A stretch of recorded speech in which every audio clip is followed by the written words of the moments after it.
Նախ եւ առաջ վերահսկում եմ, որ ինձ առաջադրված մեղադրանքը չեմ ընդունում, այն համարում եմ բացառապես քաղաքական հետապնդում, որի նպատակն է ոչ թե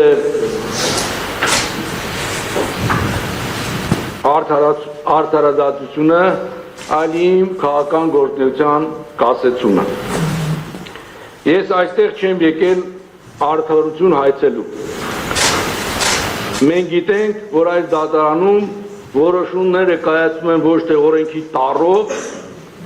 այլ ինչ-որ քաղաքական վերնախավի կաբինետներում։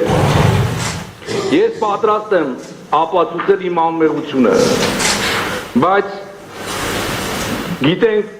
անմեղությունը ապացուցելու համար պետք է լինել արդարություն։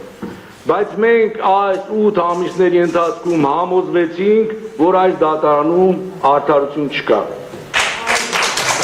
Իմ հանցանքը Ժորժ ջան մեկն է, որ ես արժանապատիվ հայ եմ, սյունեցի եմ, ներկայացնում եմ մի մարդ, որը երբեք չի հանձնվել եւ չի լռել։ Շնորհակալություն։